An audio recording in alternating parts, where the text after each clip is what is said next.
जय हिंद बच्चों। चलिए देखते हैं हम अपना एनसीईआरटी क्लास 11th का जो ये हमारा चल रहा है, जिसमें पहला चैप्टर है सेट, उसका मिसलेनियस का ये पार्ट 2 है। और चौथा क्वेश्चन देखते हैं वो क्या कह रहा है। So that the following four conditions are equivalent. हमारे पास चार कंडीशन दी हुई है, हमें दिखाना है कि ये चारों इक्विवेलेंट है। इक्विवेलेंट कहने का मतलब कि चारों सेम ही बात होती है ना।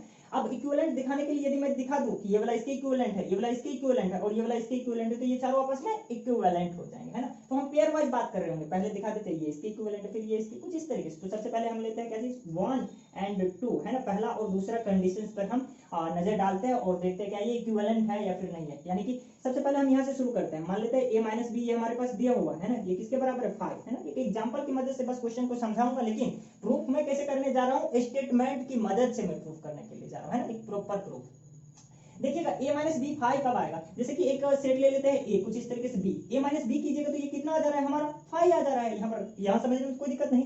अब मैं यदि ये चीज लिखूं कि इसमें यदि मान लीजिए अगर 5 भी रहता मेरा, तब मैं क्या कहता कि कोई एलिमेंट हमारा इसमें मिल रहा है ना, सेट ए में हमारा एक एलिमेंट मिल रहा है 5, है ना, जिसके लिए फॉर विच, जिसके लिए ये 5 जो है ना हमारा नहीं मिल रहा है किसमें, सेट बी में। सेट बी में हमारा 5 नहीं मिल रहा है, जिसके लिए अगर ऐसा होता, मान लीजिए 5 रहता, तब तो हमारा यहाँ पर a माइनस बी करते और यहाँ पर तब 5 नहीं, हमारा सिंगलटन 5 आ रहा होता। यहाँ तक तो समझ में आ रही है, नॉर्मल सी बातें हैं।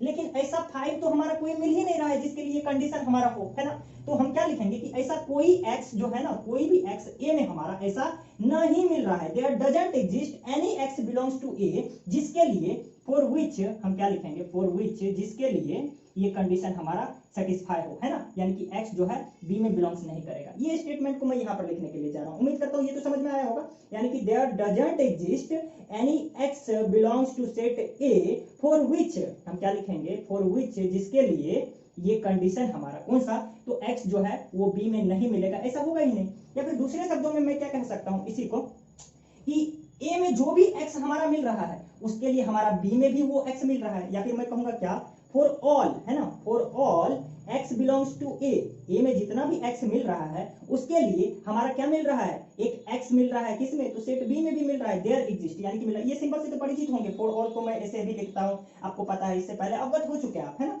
तो इसका मतलब क्या हुआ कि सभी के सभी x सेट a का वो हमारा बी में भी मिल रहा है। इसका मतलब क्या हुआ कि सेट ए में से कोई भी एलिमेंट उठाते हैं वो हमारा बी में भी मिल जा रहा है। मतलब क्या हुआ कि ए जो है वो सबसेट है किसका, बी का। यानी कि यहां से हमने पढ़ा और ए बी का सबसेट है, ये चीज हमने यहाँ पर प्रूव कर दिया। उम्मीद करता हूं कि पहला और दूसरा ये हमारा इक्विवेलेंट है, ये चीज समझ में आई होगी। बच्चों देखते हैं अब हम प्रूव करेंगे ये पहला कंडीशन और तीसरा कंडीशन ये इक्विवेलेंट है ना। तो इसके लिए हमारे पास गिवन जो कुछ भी है इसका यूज हम करने के लिए जा रहे हैं।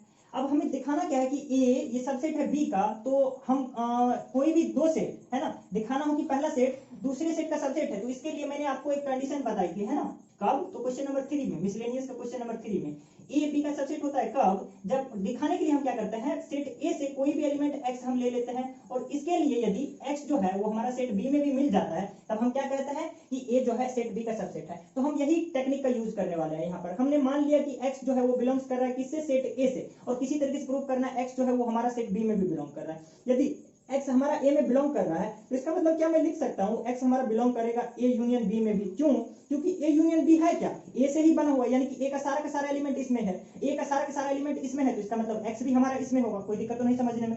अब बात करते हैं क्या कि ये a यूनियन b ये हमारा बराबर दिया हुआ है b का, तो b के बराबर लिख सकता हूँ। इसका मतलब क्या हुआ कि x जो है वो हमारा सेट b में बिलोंग्स करेगा यहाँ पर। इसका मतलब क्या हुआ कि कोई भी एलिमेंट हम x ले रहे हैं a से, वो x जो है हमारा सेट b में भी मिल रहा है। तो यही तो कंडीशन होता है किसके लिए, तो हमारा a सबसेट होता है b का, इस चीज को प्रूव करने के लिए। तो उम्मीद करता हूं कि यहाँ से क्या हमें समझ में आया कि ये हमारा सेट a जो है ये सबसेट हो जाएगा b का, यानी कि थर्ड कंडीशन ये इन दोनों का यूज करके हमने प्रूव कर दिया कि ये वाला चीज हमारा ट्रू होगा। कोई दिक्कत तो नहीं समझने में, यानी कि a b का सबसेट होगा। उम्मीद करता हूं कि ये आपको समझ में आई होगी कि इक्विवेलेंट है कंडीशन 1 और कंडीशन 3। बढ़ते हैं हम अपने अगले इक्विवेलेंट कंडीशन जो है ना, ये वाला चीज 1 और 4, इसे कैसे शो करेंगे, तो इसे भी समझते हैं, लेकिन इससे पहले आप उतार ले।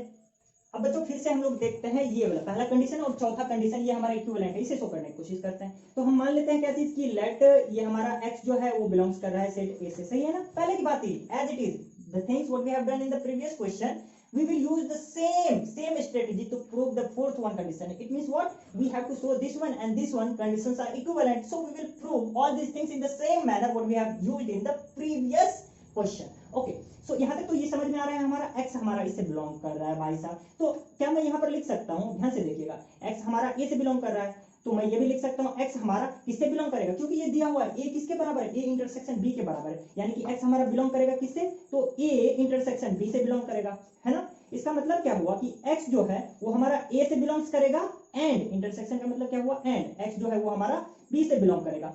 ये तो हो गई क्या बात कि जहां से हम चले थे वहीं पर फिर से आ गए। ये यहाँ पर हम क्या देखते हैं कि कोई भी x हम सेट A से लेते हैं तो उसके लिए हमारा एक x मिल रहा है कहां पर, सेट B में, है ना। यानी कि for all x belongs to set A we are getting what, an x in set B। इसका मतलब क्या, यही तो है, यानी कि सेट A से कोई भी एलिमेंट हमने x लिया, वो यदि B में भी मिल गया x, तब हम क्या कहते हैं कि सेट A सेट B का ये हमारा सबसेट हो जाएगा, यानी कि ये वाला कंडीशन फुलफिल हो जाएगा। उम्मीद करता हूं बच्चों ये क्वेश्चन नंबर 4 का ये जो भी हमारा इक्विवेलेंट कंडीशन प्रूव करना था ये चीजें समझ में आई होगी। बच्चों बढ़ते हैं हम अपने अगले क्वेश्चन की ओर। क्या दिया हुआ है, so that if this condition is given then we have to show that this is subset of this one, and what I have told you that in order to prove that a set is subset of another one, आपको क्या strategy follow करनी है, तो मान लेना है कि पहले वाले सेट में कोई हम एक एलिमेंट चूज कर लेते हैं, आर्बिट्रेरी एलिमेंट कोई ले लेते हैं x, तब हमें क्या दिखाना है कि वो x हमारा दूसरे वाले सेट में भी मिल रहा हो, कैसे, तो दी हुई कंडीशन की मदद से हमें ये चीज दिखाना पड़ता है ना। और अगर ऐसा हो गया तो हमारा पहला सेट दूसरा सेट का सबसेट हो जाता है ना। तो बच्चों बात करते हैं क्या हम प्रूव क्या करेंगे, प्रूव करने के लिए हम लोग मान लेते हैं x जो है हमारा पहले सेट यानी कि ये वाला c माइनस b से ये हमारा बिलोंग कर रहा है, सही है। अब according to the definition of c minus b what we can write here, हम लोग क्या लिख सकते हैं कि x जो है c में तो बिलोंग करेगा भाई साहब, लेकिन x हमारा b में बिलोंग नहीं करेगा, बट लिख सकते हैं या फिर एंड लिख सकते हैं, एंड ये x जो है वो हमारा b में बिलोंग नहीं करेगा, सही है। अब मैं क्या कह रहा हूँ कि A ये सबसेट है B का, ये हमारा गिवन है, यहाँ पर देख सकते हैं ये गिवन कंडीशन है। इसका मतलब क्या हुआ कि ध्यान से देखिएगा, इसका ये छोटा सा पार्ट है ना, यानी कि इसमें जो भी एलिमेंट होगा हमारा ई वाला में वो सारा का सारा एलिमेंट इसमें मिल जाएगा, है ना। इसका मतलब तो यही होता है for all x belongs to set A we will get this x किसमें, तो सेट B में भी, यानी कि इसमें जो भी x होगा वो इसमें भी मिलेगा, है ना। अब मैं क्या कह सकता हूँ, एक चीज पूछ सकता हूँ कि यदि इसमें कोई एलिमेंट ना हो तो वो इसमें मिलेगा, कहीं नहीं मिलेगा, क्योंकि ये क्या है, इसका छोटा सा पार्ट है। यदि इसमें 5 है भी नहीं किया तो ये 5 ए में कैसे मिलेगा, है ना, क्योंकि तो इसका छोटा सा पार्ट है, स्वाभाविक सी बात है। यानी कि यदि कोई x b में नहीं हो तो वो x हमारा a में भी नहीं होगा इस कंडीशन के वजह से, है ना। तो यानी कि मैं यहाँ पर लिख सकता हूँ क्या चीज, x जो है वो हमारा a में भी, सॉरी यहाँ पर नहीं मिलेगा, कोई दिक्कत नहीं, यानी कि x हमारा ये बिलोंग कर रहा है c में, एंड ये x जो है वो हमारा a में बिलोंग नहीं कर रहा है। अब ये जो कंडीशन हमारे पास आया इसके मदद से मैं क्या लिख सकता हूँ, x जो है वो हमारा बिलोंग्स करेगा किससे, c माइनस a से, जैसा कि डेफिनेशन होता है c माइनस a का, सही है। तो ये चीज क्या है कि मैं यहाँ से कोई एलिमेंट लिया भाई साहब और वो वाला एलिमेंट हमारा इसमें भी मिल गया, तो यही चीज तो होता है प्रूफ करने के लिए कि कोई सेट हमारा दूसरे सेट का सबसेट होता है। इसका मतलब क्या हमने कर चुके हैं, तो हम लोग प्रूफ कर चुके हैं कि ये वाला सेट इस सेट का सबसेट है। उम्मीद करता हूँ ये चीजें समझ में आई होगी। चलिए बच्चे देखते हैं हम अपना अगला क्वेश्चन क्या दिया हुआ है, assume that power set of A is equal to power set of B, तब हमें शो क्या करना है कि सेट A सेट B के बराबर है, सही है। तो यहाँ पर हमें दिखाना है सेट A सेट B के बराबर है, इसके लिए हमें क्या दिखाना होगा कि सेट A सेट B का सबसेट है and set B set A का सबसेट है, ये चीज हमें दिखाना होगा, है ना। तो पहला रिजल्ट को हम प्रूव करने की कोशिश करते हैं, और in order to prove this result हम क्या करेंगे, तो मान लेते हैं लेट x बिलोंग्स टू किससे, तो A से हमने कोई एक एलिमेंट x को मान लिया, सही है भाई साहब। अब हम क्या करते हैं, अगर हम दिखा दिए कि x हमारा B में भी बिलोंग कर रहा है तब हमारा पहला रिजल्ट प्रूव हो जाएगा, सही है। लेकिन इसे प्रूव करने से पहले मैं आपको एक कॉन्सेप्ट जो था हमारा पावर सेट का उसे एक बार रिकॉल करवा देता हूँ, याद करवा देता हूँ। वो क्या, यदि कोई हमारे पास सेट A होता था इस प्रकार से, ठीक ना, तब पावर सेट ऑफ A को हम लिखते थे कुछ इस तरीके से, है ना। और ये क्या होता था, A का जितना भी पॉसिबल सबसेट है ना, जैसे कि यहाँ पर पॉसिबल सबसेट क्या है, A का ये होगा, सिंगलटन 1 होगा, और उसके बाद सिंगलटन 2 होगा, और यहाँ पर 1,2 होगा, है ना। इससे जितना भी हमारा पॉसिबल सबसेट बना उसका जो सेट होता था ना उसे हम पावर सेट ऑफ A बोलते थे। यहाँ तक तो समझ में आ रही है। अब ध्यान देने वाली बात क्या है, यहाँ पर देखिएगा, पावर सेट ऑफ A में जितना भी इसका एलिमेंट है ना वो खुद में एक सेट होता है ना। यहाँ पर इसको नाम दे देता है A1 A2, यहाँ पर A3। थोड़ा सा डीपली समझने की कोशिश कीजिएगा, है ना। देखिएगा मैं अपने तरीके से कोशिश कर रहा हूँ यार, है ना। कुछ एक क्वेश्चन थोड़ा सा समझने में तो मुश्किलें होती है, लेकिन अगर हम हमारे दिमाग से बढ़कर के कुछ थोड़े है ना, दिमाग यूज कीजिएगा जरूर समझ में आएगा, है ना। अब देखिएगा क्या चीज कि इससे हम कोई भी एलिमेंट लेते हैं, है ना, कोई भी x हमने लिया कहां से, सेट A से, सही है। तो उसके लिए जैसे कि हम x बराबर 1 यदि लेते तो ये सिंगलटन 1 हमारा यहाँ पर मिल रहा है, A2 मिल रहा है, सही है ना। यदि 2 लेते तो ये चीज मिल रहा है ना, यानी कि 1 लेता तो ये मिलता और 2 लेता तो ये चीज मिलता हमारा, है ना, सिंगलटन सेट के रूप में। यदि कोई भी एलिमेंट x लूंगा तो ये तो पता नहीं कि a2 मिलेगा या a3 मिलेगा, लेकिन कोई ना कोई an तो हमारा जरूर मिलेगा, है ना, इसी में से कोई ना कोई ये हमारा मिलेगा। तो इसको an ना बोल करके मैं x नाम दे देता हूँ, इसका या तो ये हो सकता है, ये हो सकता है, कुछ भी हो सकता है, तो x बोल देता हूँ, है ना। सिंगलटन x के लिए जो सेट बनेगा उसे मैं क्या नाम दे देता हूँ, उसे मैं नाम दे देता हूँ सेट x, है ना। इसी में से वो हमारा होगा, कोई भी सेट वो x होगा, तो यानी कि x हमारा देखिएगा, जैसे मैं कहूंगा क्या चीज 1 के लिए, तो ये हमारा सेट बन रहा है, कौन सा सेट बन रहा है, ये वाला सेट बन रहा है, सिंगलटन 1 वाला, जिसे हमने क्या नाम दिया था, a2 नाम दिया था, सही है। यदि मैं कहूं x के लिए कोई सेट बनेगा, कोई भी सेट बनेगा तो वो सिंगलटन x बनेगा, सही है। और इस सेट को हम क्या नाम दे देते हैं, इसे नाम दे दिया हमने x नाम दे दिया, सही है भाई साहब। अब ध्यान देने वाली बात क्या है कि x तो इसी में से कोई होगा, और यहाँ पर जो भी x है देखिएगा, a1 हो, a2 हो, a3 हो, a4, इसका कुछ प्रॉपर्टीज है भाई साहब। क्या प्रॉपर्टीज है, तो देखते हैं, समझने की कोशिश करते हैं। यहाँ पर देखिएगा, जो भी x है, जैसे कि a1 की बात करें तो वो a का सबसेट है हमारा, a2 की बात करें तो a का सबसेट है, a3 की बात करें तो a का सबसेट है, a4 की बात करें तो a का सबसेट है, यानी कि कोई भी x क्यों ना हो, यानी कि कोई भी x क्यों ना हो, वो हमारा a का सबसेट होगा। ये चीज हमारा पहला रिजल्ट। दूसरा क्या है कि यहाँ पर कोई भी हम x क्यों ना ले, वो एक एलिमेंट है किसका, पावर सेट ऑफ a का, सही है। कोई भी x क्यों ना ले, वो हमारा एलिमेंट है, यानी कि बिलोंग्स कर रहा है किसमें, तो पावर सेट ऑफ a में। कोई दिक्कत तो नहीं इसे समझने में, समझ में आ रहा है। उम्मीद करता हूं ये चीज जो रिजल्ट हमने यहाँ पर डिराइव किया, दो बहुत ही इंपॉर्टेंट, ये दोनों कंडीशन ना इक्विवेलेंट है एक दूसरे के, यानी कि यदि ये ट्रू तो ये ट्रू, यदि ये वाला ट्रू तो ये वाला ट्रू, यानी कि इफ एंड ओनली इफ का कंडीशन ये यहाँ पर ये सेटिस्फाई कर रहा है, सही है। यहाँ तक समझ में आ रही है। अब देखते हैं क्या चीज, बच्चों यहाँ पर ध्यान से समझने की कोशिश कीजिएगा। हमने क्या लिया है, यहाँ पर कोई भी एलिमेंट x लिया है ना, कोई भी एलिमेंट x लिया है, किससे, तो सेट a से, और इससे हमने एक सेट बनाया है, कौन सा, तो ये सिंगलटन x वाला सेट बनाया है, जिसे हमने नाम दिया है x। यानी कि यहाँ पर मैं लिख सकता हूँ x जो है वो बिलोंग्स करेगा किससे, तो सेट x से बिलोंग करेगा, और ये सेट x जो है ना, वो सबसेट होता है किसका, तो a का। ये जो सेट x है वो सबसेट होता है a का, है ना। और अभी मैंने क्या बताया आपको कि if and only if condition ये सेटिस्फाई करता है ना, यानी कि यदि ये वाला रिजल्ट ट्रू तो ये वाला भी ट्रू, दिस इंप्लाइज दिस, यानी कि यदि x is subset of a, ये चीज दिया हुआ है, तो इसका मतलब क्या हुआ कि x जो है वो बिलोंग करेगा कहां पर, तो पावर सेट ऑफ a में, है ना।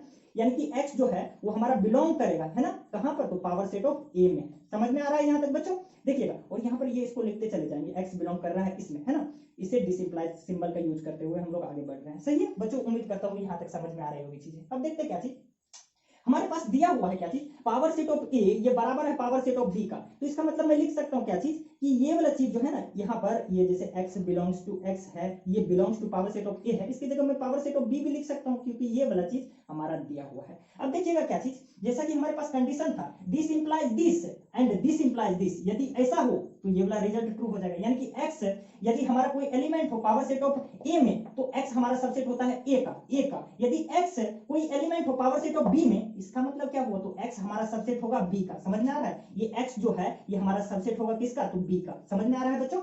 और यहाँ पर ये लिखना ना बोले, क्योंकि ये तो चलता आ रहा है हमारा। अब देखिएगा x ये सबसेट है किसका, b में, है ना, और कोई एलिमेंट वो लाई कर रहा है x में, तो इसका मतलब क्या हुआ कि ये वाला एलिमेंट हमारा इसमें भी मिलेगा, कोई दिक्कत तो नहीं। यानी कि x जो एलिमेंट है ये हमारा किसमें मिलने वाला है, सेट b में भी मिलने वाला है ना। जैसे ही हमने प्रूफ किया कि x हमारा बिलोंग कर रहा है सेट a में, और वो हमारा x बिलोंग कर रहा है सेट b में भी, तो ये कंडीशन तो हमारा यहाँ पर प्रूव हो जाता है। एम फर्स्ट को हमने प्राप्त कर लिया। बच्चों हम सेम स्ट्रेटजी को यूज करेंगे इसको भी प्रूव करने के लिए। कैसे, जैसे कि हम यहाँ पर लेंगे क्या, लेट y कोई एलिमेंट ले लेते हैं किससे, तो सेट b से। अब हम क्या करेंगे, हमें दिखाना कि y हमारा सेट a में बिलोंग कर रहा है, तो a to z कॉपी कर दीजिए। अब हम इस सिंगलटन y के लिए कोई एक सेट मिलेगा हमारा, है ना, सिंगलटन y के लिए कोई एक सेट मिलेगा जिसे हम कैपिटल Y बोल देते हैं, सिंगलटन y वाला सेट, और ये चीज सबसेट होगा हमारा किसका, b का। और यहाँ पर जो हमारे पास रिजल्ट है, यानी कि कोई सेट जो कि इसका यदि सबसेट हो, तो इसका मतलब क्या हो कि ये वाला सेट एक एलिमेंट की तरह रहता है, तो power set of this set.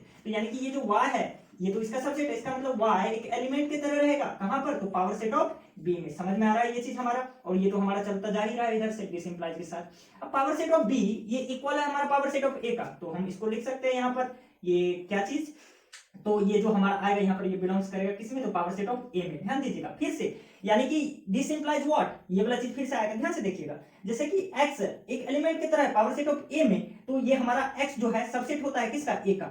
इसी तरीके से y यदि एक एलिमेंट की तरह है पावर सेट ऑफ a में, तो इसका मतलब क्या हुआ कि ये y जो है ये हमारा इसका सबसेट होगा, यानी कि ये y जो है वो सबसेट होगा किसका, तो सेट a का। समझ में आ रहा है। और ये तो हमारा चलता हुआ ही आ रहा है, मतलब क्या हुआ कि y हमारा सबसेट है इसका और एक एलिमेंट है हमारा इसमें, तो इसका मतलब क्या हुआ कि ये स्मॉल y जो है ये हमारा इसमें भी मिलने वाला है। समझ में आ रहा है ये चीज? Small y we will get in set A also. जैसे ही हमारा कोई भी y हम लिए सेट B से और यदि ये वाला y हमारा मिल जा रहा है सेट A में, तो इसका मतलब क्या हुआ कि सेट B सेट A का सबसेट है, यानी कि हमने दूसरे रिजल्ट को भी प्रूफ कर दिया। और जैसे ही ये दोनों रिजल्ट हमारा प्रूफ होता है तो हम ऑटोमेटिकली अपने ये जो रिक्वायर्ड रिजल्ट था वहां तक पहुंच जाते हैं। उम्मीद करता हूं बच्चे ये क्वेश्चन समझ में आई होगी।